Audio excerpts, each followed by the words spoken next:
चलिए तो शुरू करते हैं हम लोग अपना क्लास 12 ऑप्टिक्स, रे ऑप्टिक्स भी हम लोग पढ़ रहे हैं। और आज हम लोग डिस्कस करेंगे लेक्चर 2 का। इस उम्मीद के साथ बाबू कि आप लोग लेक्चर 1 को थोड़ा ढंग से देखे होंगे। समझने बोलना भी बेकार है, क्लास 12 में हो और पहला लेक्चर आपको समझ में ना आए, ऐसा हो ही नहीं सकता। चलिए शुरू करते हैं।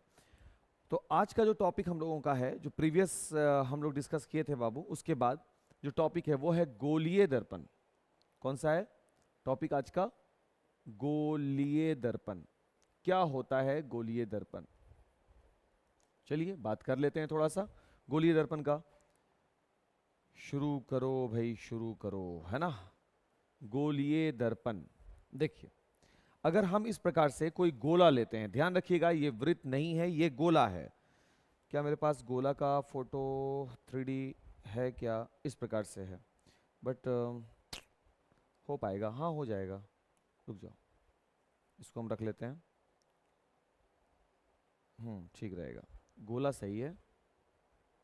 इसको हम लोग हटा देते हैं और गोला को ले आते हैं। देखिए इस प्रकार से एक गोला है, ये आधा आधा, ऊपर से एक कटोरा जैसा गोल, इधर से भी, इसलिए ऐसा गोला बना। समझने के लिए ठीक है। अंदर साइड से अगर हम इसको कुछ इस प्रकार से देखें, देखिए किस प्रकार से हम बता रहे हैं बाबू। तुम लोग को लग रहा होगा कि ये टाइम पास वाला काम चल रहा है, लेकिन तुम इसको थोड़ा अच्छे से समझने का कोशिश करना। गलत बात है, हम ऐसे कर रहे थे, ठीक है। देखो बाबू, अब इसका मतलब है कि आधा शेप इधर से आया है और आधा शेप इधर से आया है, दोनों शेप बीच में इसको एक ढक्कन जैसा ऐसे ऐसे लॉक किया गया दोनों तरफ से। अगर ध्यान देना बाबू, अगर हम इसके दोनों शेप को अलग अलग कर लें तो इधर वाला जो शेप है वो कुछ इस प्रकार से अलग होगा,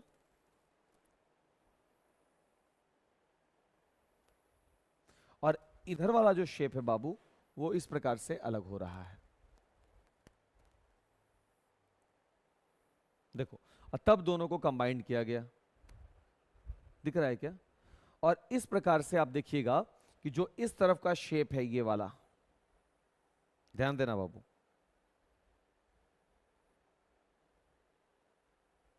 सही है। और इधर से भी एक शेप बन रहा है, इस तरफ से भी शेप बन रहा है, ध्यान दो, है ना। गौर करना पड़ेगा, समझना पड़ेगा, तब जाकर क्लैरिटी मिलेगी। इस तरफ से एक शेप बना इधर वाले लाइट के लिए ऐसा, यानी इधर से लाइट आने के लिए, और ये वाला जो है ये देखो अंदर साइड से धंसा हुआ, दो भाग दिखा। अब ये दो भाग को हम थोड़ा सा और क्लियर करते हैं। देखिए दोनों भाग को गोलीय दर्पण के लिए, गोलीय दर्पण के लिए क्या पढ़ा रहे हैं सर आप पढ़ा रहे हैं गोलीय दर्पण, तो गोलीय दर्पण ले आते हैं सर। अगर हम एक गोला ले लें, समझा पाना थोड़ा मुश्किल था उसमें। अगर हम एक गोला ले लें इस प्रकार से और इसको ठीक बीचों बीच काट दें, ठीक बीच से क्या कर दें, इसको हम काट दें, और इसके सतहों को कुछ इस प्रकार से पेंट करें। एक तरफ की सतह को अंदर साइड से पेंट कर दें और दूसरे तरफ के सतह को बाहर से पेंट कर दें। देखो ध्यान से बाबू, हुआ आधा सतह यानी ए से लेकर बी तक, और दूसरा ए से लेकर के यहां तक नाम रख दो डी, ए से लेकर के डी तक। एक ए से लेकर के बी तक की सतह को हम अंदर साइड से कलई किए तो हमको कुछ इस प्रकार का शेप मिला, है ना। और ए से लेकर के डी तक के सतह को हम बाहर से पेंट किए तो अंदर साइड से प्लेन और बाहर साइड पेंट किया हुआ सतह मिला। यानी एक ऐसा मिला जो अंदर साइड से क्लियर था एकदम, देखो प्रकाश किरण को वो ऐसे बुलाएगा, अंदर की ओर बुलाएगा, ये सब प्रकाश किरण को बुलाने का जगह है। और दूसरा वाला ऐसा मिला जो बाहर साइड प्रकाश किरण को बुला रहा है। दो तरह से हम क्या करते हैं, पेंट करते हैं। ये है गोलीय दर्पण, एक ये और एक ये। इसको हम नाम दिए बाबू उत्तल दर्पण, और इसको हम नाम दिए हैं बाबू अवतल दर्पण। ठीक है बात। तो गोलीय दर्पण क्या होता है, अगर इसका परिभाषा हमको बोला जाए लिखने के लिए किसे कहते हैं गोलीय दर्पण, तो जवाब क्या देंगे हम, जवाब क्या देंगे,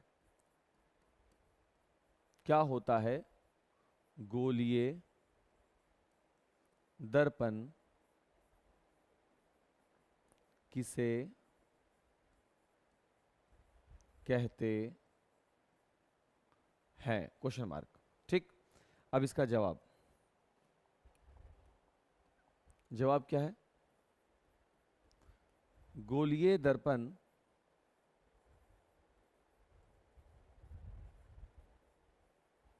किसी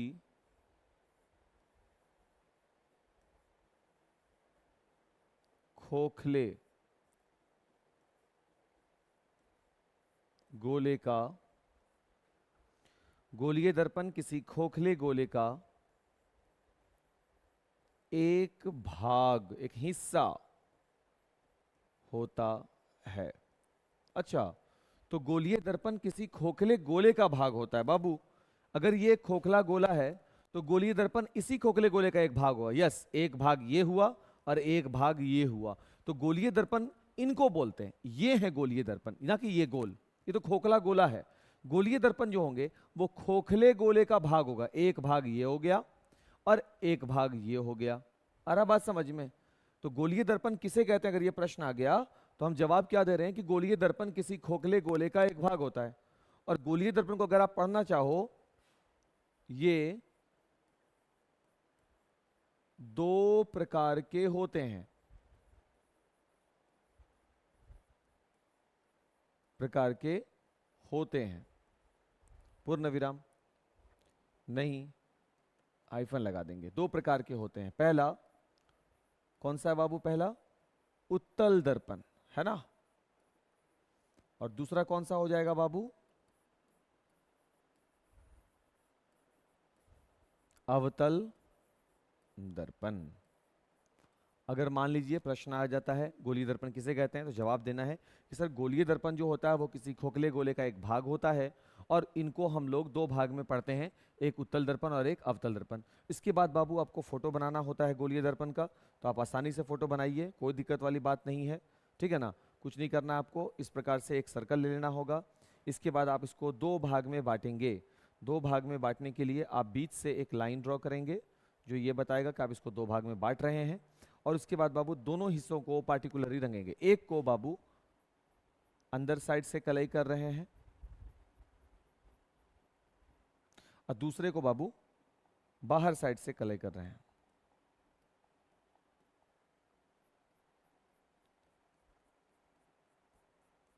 सही। अब इसी में देखो दोनों का नाम है, इस वाले दर्पण को हम लोग बोलेंगे उत्तल दर्पण, जिसका कलई कहां किया गया है, अंदर साइड, और जिसका कलई बाहर साइड किया गया है, रंगाई बाहर साइड है किया हुआ, इसको बोलेंगे हम लोग अवतल दर्पण। और ये जो पूरा है ना, यही गोला है, तो यही गोलीय दर्पण बन जाता है। तो गोलीय दर्पण कोई खोखला गोला का भाग होता है, ये गोलीय दर्पण जो खोखले गोले का भाग होता है वो दो भाग में हम उसको बांट सकते हैं, एक उत्तल है और एक अवतल है। तो अगला टॉपिक हम लोग का रहता है उत्तल दर्पण की क्या पहचान है, किसे कहते हैं, और अवतल दर्पण किसे कहते हैं। तो चलिए आगे बढ़ते हैं और लिखते हैं उत्तल दर्पण ना। पहला कौन सा हो गया बाबू, उत्तल दर्पण क्या होता है। फोटो देखिए बाबू उत्तल दर्पण का, यही उत्तल था ना। उत्तल दर्पण में सतह को अंदर साइड रंगा जाता है, बाहर की ओर खुला छोड़ देते हैं। ये जो सतह जो खुला रहता है ना, इसको भी एक नाम दिया गया बाबू, जिससे हम लोग कहेंगे क्या चीज, परावर्तक सतह। ध्यान रखने वाला है बात। तो अब हम इसका परिभाषा लिखने वाले हैं, उत्तल दर्पण किसे कहते हैं।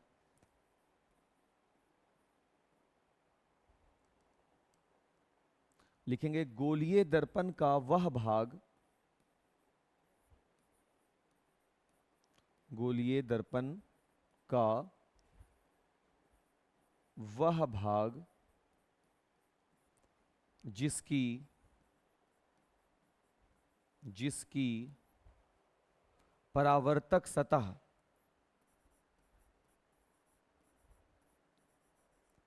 परावर्तक सतह बाहर की ओर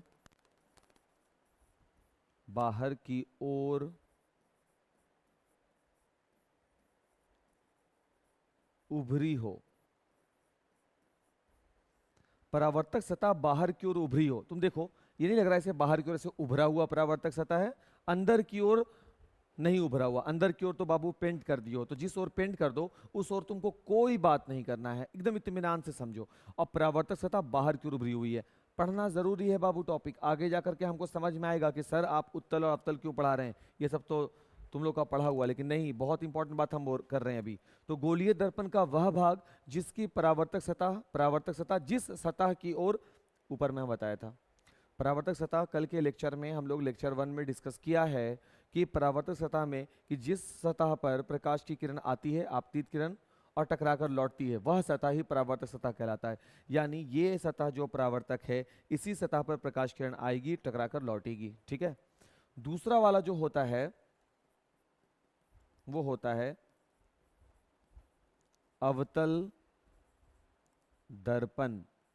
अब देखिए बाबू, अवतल दर्पण क्या है, इसका फोटो देखिए कैसा है, या इसको कलय कहाँ किया जा रहा है। देखो, उत्तल दर्पण में जो परावर्तक सतह है, अवतल में वो सतह को पेंट कर दिया गया, यानी इसकी परावर्तक सतह कौन हो जाएगी, ये है इसकी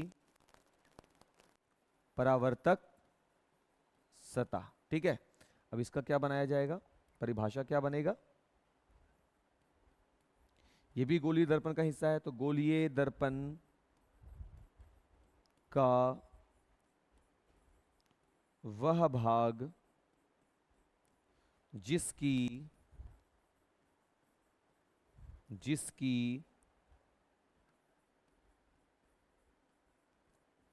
परावर्तक सतह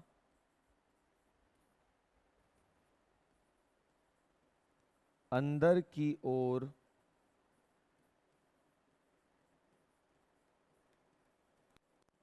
धसी होती है। परावर्तक सतह अंदर की ओर धसी हुई है, जैसा कि तुम देख सकते हो, अंदर की ओर धसी हुई है परावर्तक सतह। और यहां पर तुम देख सकते हो बाबू कि परावर्तक सतह कैसी है, तो उभरी हुई है। तो उत्तल दर्पण में परावर्तक सतह उभरी होती है और अवतल दर्पण में परावर्तक सतह अंदर की ओर धसी हुई होती है।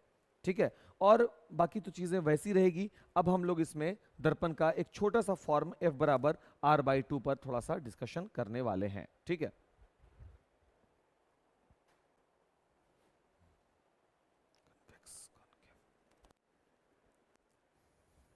चलिए बाबू, तो आगे F बराबर R/2 एक सिद्धांत है, उसको भी करते हैं। इसको इंग्लिश में भी नाम अगर लिखना चाहो तो लिख लो बाबू। उत्तल दर्पण को हम लोग बोलते हैं कॉन्वेक्स मिरर, है ना, और अवतल को हम लोग पढ़ते हैं कॉनकेव मिरर। ठीक, इसको थोड़ा सा ध्यान रखना पड़ेगा हम लोगों को, इंग्लिश भी है तो लिख लेना सही रहता है।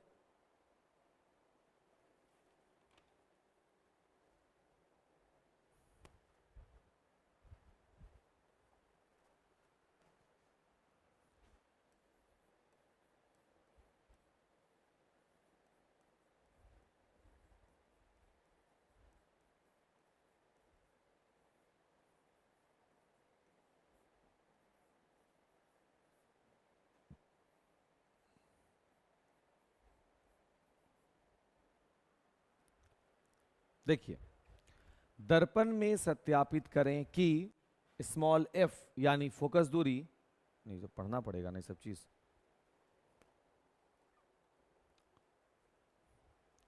चलिए बाबू देखते हैं।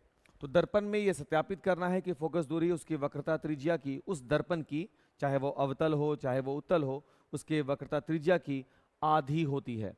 बाबू अगर आप फोकस दूरी के टर्म को नहीं समझते हैं, वक्रता त्रिज्या के टर्म को नहीं समझते हैं, तो हो सकता है कि थोड़ा बहुत परेशानी दे। इसलिए इस पर जाने से पहले हम एक छोटा सा वीडियो अभी तुरंत हम आपको बता देते हैं, यहाँ पर समझा देते हैं कि आखिर फोकस दूरी और वक्रता त्रिज्या वगैरह क्या चीज होता है। ठीक है ना।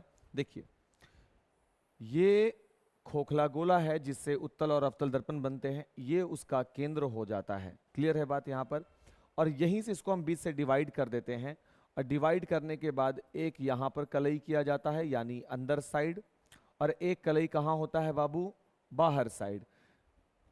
जिसका कलई अंदर साइड होता है उसकी परावर्तक सतह उभरी हुई होती है, इसका मतलब ये उत्तल दर्पण बनेगा। और जिसका कलई बाहर साइड होता है उसकी सतह अंदर की ओर धसी हुई होती है, यानी वह अवतल दर्पण यानी कॉन्केव मिरर बनेगा। ये कॉन्वेक्स मिरर कहलाते हैं। ठीक है, दर्पण का ये जो है ये केंद्र है बाबू, केंद्र से लेकर के ये जो सतह होती है यहाँ पर ये ध्रुव बनता है। क्या कहलाता है बाबू, उसको ध्रुव बोलते हैं।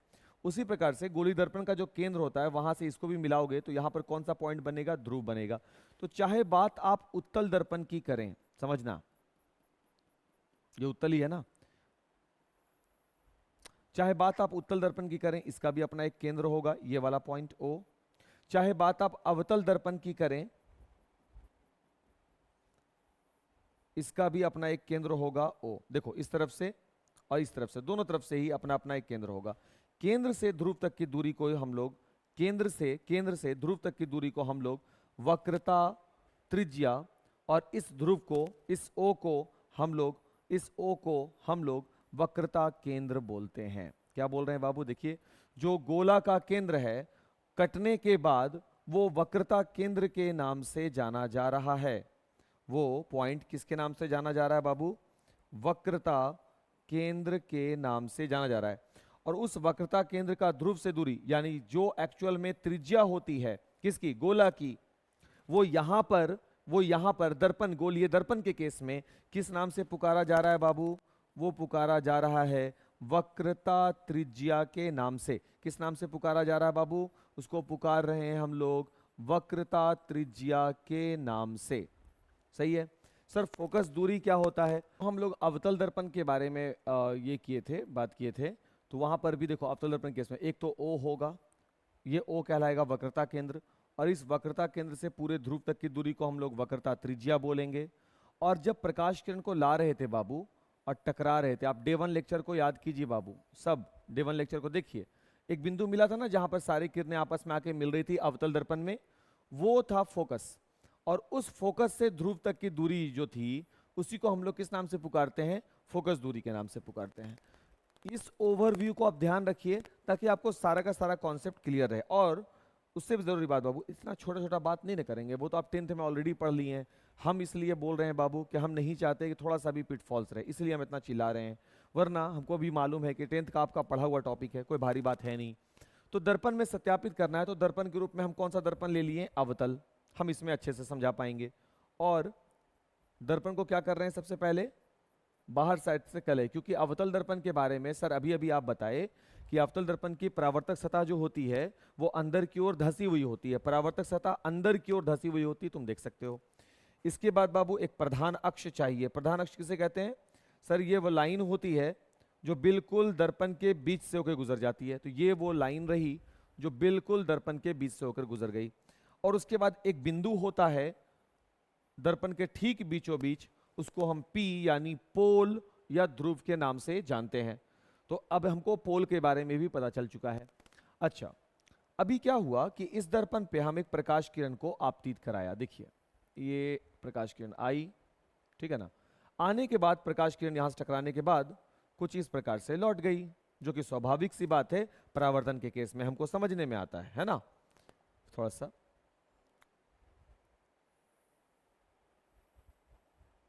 यहां लौट गई प्रकाश किरण, ये आ रही थी, यहां पर टकराती है, पॉइंट A पर टकराती है, और टकराने के बाद वो इस दिशा में BA, और यहां पर एक पॉइंट दे दें, O था तो इसका नाम दे देंगे OA, प्रकाश किरण आती है और AB दिशा में क्या कर जाती है, वो लौट जाती है। सही है, ये हुआ आने वाली किरण यानी आपतित, ये हुआ परावर्तन के बाद लौटने वाली किरण यानी परावर्तित। तो आपतित किरण और परावर्तित किरण के बीच में हम एक अभिलंब को ड्रॉ करेंगे। किसको ड्रॉ करना है बाबू, अभिलंब खींचेंगे। चलिए खींच देते हैं, देखिए ये वो अभिलंब हो गया। अब अभिलंब जो है तो जाहिर सी बात है कि ये वाला जो कोण होगा और ये वाला जो कोण होगा दोनों आपस में बराबर होंगे। क्यों बराबर होंगे, क्योंकि अभिलंब और आपतित किरण के बीच का कोण आपतन कोण, अगर ये कोण थीटा, तो परावर्तित किरण और अभिलंब के बीच वाला कोण परावर्तन कोण, यानी वो भी थीटा, क्योंकि परावर्तन के नियम में हम जानते हैं कि आपतित किरण और परावर्तित किरण आपस में बराबर हो, सॉरी, आपतन कोण और परावर्तन कोण आपस में बराबर होता है। सॉरी बाबू। अब देखिए बाबू ध्यान से, अब क्या क्या बात हम गौर करने बोलेंगे। ए है, यहां पर एक पॉइंट मिला, इस पॉइंट का नाम हम सी रख देंगे। ये सी वक्रता केंद्र है। थोड़ा देर पहले जो फोटो में ओ आ रहा था, यहां पर ओ ना बोल के हम उसको किससे सूचित कर रहे हैं, सी से। सी का मतलब है सेंटर, तो वक्रता केंद्र है। यहां पर जो पॉइंट मिला बाबू परावर्तन के बाद, अगर आपको पहला लेक्चर ध्यान हो तो अवतल दर्पण में परावर्तन के बाद प्रधान अक्ष के जिस बिंदु पर किरणें मिलती हैं वहां पर निर्माण होता है किसका, फोकस का। तो हम यहां फोकस दिया। अब देखिए ये किरण ओ ए और ये एक लाइन जो प्रधान अक्ष है, दोनों समांतर है, और ये येलो वाला लाइन तिर्यक छेदी रेखा जो इसे काट रही है। तो इसका मतलब ये वाला एंगल और ये वाला एंगल आपस में बराबर होगा, और वो नियम है एकांतर कोण से। ठीक उसी प्रकार से बाबू और समझिए, अगर ये वाली लाइन ओ ए और प्रधान अक्ष दोनों समांतर है और उसको तिर्यक छेदी रेखा ये वाली ग्रीन वाली ए बी काट रही हो, तो ये पूरा का पूरा एंगल, ये पूरा का पूरा एंगल बराबर होगा इस पूरे के पूरे एंगल से, यानी थीटा प्लस थीटा अर्थात 2 थीटा। क्यों, एकांतर कोण से। देखो पहले हम येलो वाला लाइन को तिर्यक छेदी रेखा मानते हैं, तो इसके लिए ये वाला एंगल और ये वाला एंगल बराबर, और बाद में हम जब ए बी रेखा को तिर्यक छेदी मानते हैं तो ये वाला एंगल और ये वाला एंगल भी बराबर, थीटा थीटा 2 थीटा और 2 थीटा भी आपस में बराबर होंगे। क्या रिकॉर्डिंग हो रहा है? यस, क्लियर हो गया बात यहां तक। इसके बाद बाबू हम एक लाइन और ड्रॉ करेंगे, दैट इज कॉल्ड परपेंडिकुलर, और वो परपेंडिकुलर हम गिराएंगे ए से, और कहां पर, यहां पर इसका नाम रख देंगे एन, यानी ए एन परपेंडिकुलर है प्रधान अक्ष पर। क्लियर हो गया बात? ठीक है, इत्मीनान से चलेंगे किस पर, ट्राइंगल, समझना, ट्राइंगल सी एन ए में। दिखा आपको ट्राइंगल कौन सा बाबू, सी एन ए में, यानी ये वाला कोण के साथ, है ना, परपेंडिकुलर गिरा दिए हैं। ट्राइंगल सी एन ए में अगर हम tan थीटा को अप्लाई करें, हाँ बाबू 10th क्लास वाले की तरह साबित नहीं होने वाला यहां, अब आप लोग सीनियर हो गए हैं, तरीका चेंज। तो इस ट्राइंगल में सी एन ए, न्यून कौन कौन हो गया यहां पर, थीटा, तो tan थीटा बराबर लंब, लंब कौन है भाई, ए एन, और आधार कौन हो जाएगा बाबू, सी एन। क्लियर हो गया बात? एक बात है, ये एक वैल्यू। इसी तरीके से एक और ट्रायंगल है जो इस एंगल के साथ बनेगा, उसका नाम है ट्रायंगल एफ एन ए में। दिख रहा है क्या? अब वहां पर tan थीटा, थीटा ना होकर के क्या है, tan 2 थीटा है। देखो बाबू एंगल क्या है, 2 थीटा, बराबर लंब क्या है बाबू, वही ए एन, आधार क्या है बाबू, F N. Equation number 2।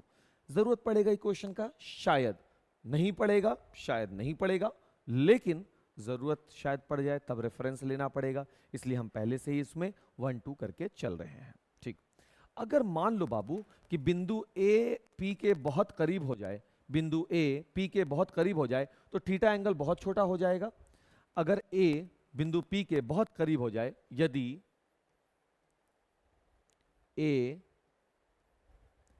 P के अत्यंत निकट हो तो एंगल इतना छोटा हो जाएगा कि ये रेशियो निकालना मुनासिब है ही नहीं, मतलब ना के बराबर है। कहने का मतलब है कि जब ये बहुत नजदीक हो जाएगा, लगभग संपाती हो जाए, तो लंब बचेगा ही नहीं। क्लियर है बात? तो इसलिए ए जब पी के बहुत निकट हो जाएगा तो ये वाली दूरी, वही दूरी किसके बराबर, ये वाली दूरी तो ना के बराबर हो जाएगी, रिजल्ट लगभग 0 के बराबर हो जाएगा। इस लगभग 0 नहीं होगा, तो इसलिए जब हम tan थीटा, मान लो tan 1 डिग्री पे बात करें, मान लेते हैं, तो tan थीटा जो होगा वो ऑलरेडी थीटा के ही बराबर मान लिया जाता है।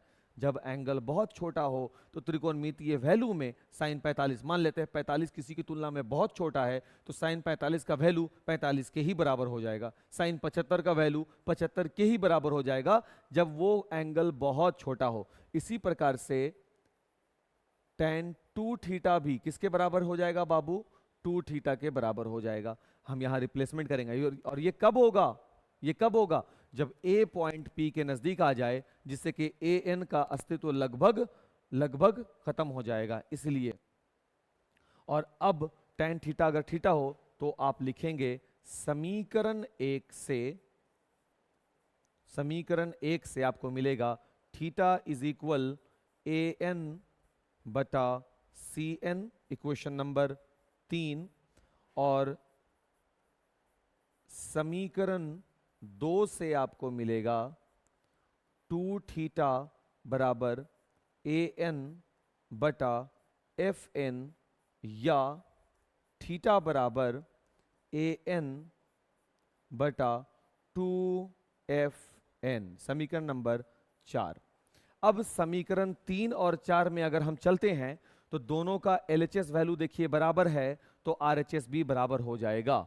तो हम चलेंगे समीकरण 3 तथा 4 से, दोनों समीकरण में चलिए, 3 से भी और 4 से भी। तो यहां मिलेगा हम लोगों को an बटा cn इज इक्वल an बटा क्या है बाबू 2fn, an कैंसिल हो गया, cn बराबर किसके बराबर मिला 2fn के बराबर मिल गया।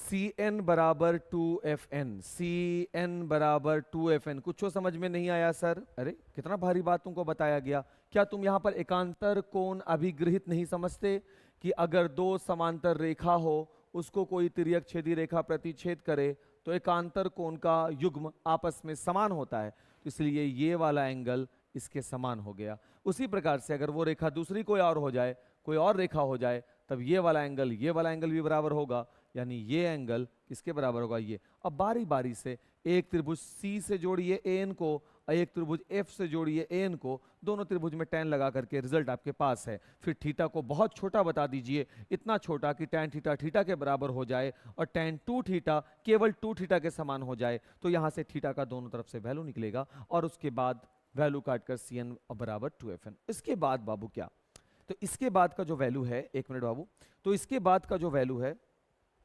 नंबर 2, हाँ यहाँ पे ठीक है, तो इसके बाद का वैल्यू n को हम लोग इसके संपाती मान लेंगे। किसके संपाती मानेंगे? अगर n p के बहुत निकट हो, यानी अब हम एक और कंडीशन लेंगे, जब n p के क्या हो जाए अत्यंत निकट। तो जब n p के बहुत निकट हो, यानी n और p आपस में संपाती हो जाएं, तो जहां पर n है उसको p से रिप्लेस किया जा सकता है, तो cn जो है वो cp हो जाएगा और जो fn है वो fp हो जाएगा। इसलिए समीकरण 5 से आपको क्या दिखेगा, इसलिए समीकरण 5 से क्या बोल सकते हैं, Cn को Cp बोल सकते हैं ना, Cn को हम लोग Cp बोलेंगे, Cp बराबर 2Fn को बोलेंगे Fp, और इसीलिए बाबू अगर हम केवल Fp निकालें तो वो हो जाएगा Cp बटा 2। सही है बात? अगर हम केवल Fp को करें तो Cp बटा 2 हो जाएगा। अब देखिए बाबू Fp क्या है, F होता है फोकस, P होता है ध्रुव। फोकस से ध्रुव तक की दूरी को हम लोग फोकस दूरी बोलते हैं। किसी दर्पण के ध्रुव से लेकर के फोकस तक की दूरी को फोकस दूरी कहा जाता है। ये शब्द ध्यान रखिएगा जो हम बोल रहे हैं और इसको नोट जरूर लिख लीजिएगा। किसी दर्पण के फोकस से ध्रुव तक की दूरी को फोकस दूरी कहते हैं। ये हो गया बाबू क्या कहलाया, फोकस दूरी। और फोकस दूरी अगर ये है तो इसको हम लोग स्मॉल f से सूचित करेंगे, ठीक है ना। और पर प्लस प्लस ये फोकस दूरी किस ओर है बाबू, देखो माइनस बाईं ओर है, तो इसलिए चिन्ह परिपाटी से इसका निशान माइनस में भी होता है। हम लिखवा देंगे चिन्ह परिपाटी, टेंशन बिल्कुल मत लीजिए। इसके बाद बाबू CP, C है वक्रता केंद्र, अभी बोला था जो गोलीय दर्पण में जो केंद्र होता है यहां पर उसी को हम लोग C के नाम से जान रहे हैं। तो वक्रता केंद्र और P है ध्रुव, यानी वक्रता केंद्र से ध्रुव तक की दूरी को क्या कहते हैं, वक्रता त्रिज्या बोलते हैं। तो उसको हम लोग बोलेंगे वक्रता त्रिज्या, कैपिटल R। इसलिए क्या लिखा जा सकता है इसको, FP को small f is equal to R भी देखिए बाबू बाईं ओर है तो माइनस में होगा, तो माइनस का f बराबर माइनस का R upon 2, minus minus cancel, तो क्या निकल गया, एफ बराबर आर बाई 2। या इसी को भी बोल सकते हो बाबू कि आर बराबर क्या बन गया, 2f बन गया। साबित हो गया, इति सिद्धम, क्लियर हो गया बात। बहुत भारी बात नहीं किया गया है, आप इसको ध्यान से देख लीजिए, एक बार देख लो भाई।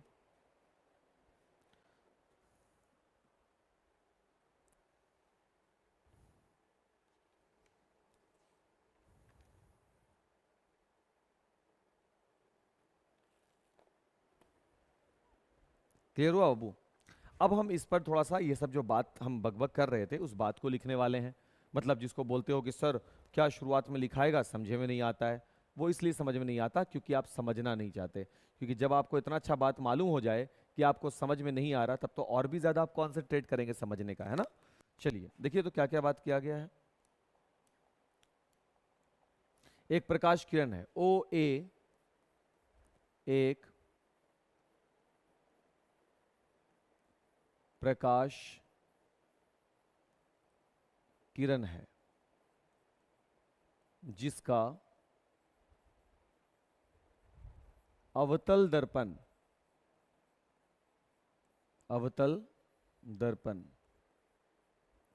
से परावर्तन होता है, से परावर्तन होता है। परावर्तन के पश्चात पूर्ण विराम लगा देते हैं। परावर्तन के पश्चात किरण ए बी दिशा में, किरण ए बी दिशा में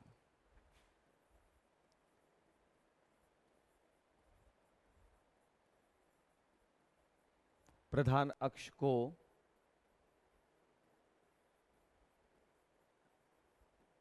फोकस एफ, यहां एफ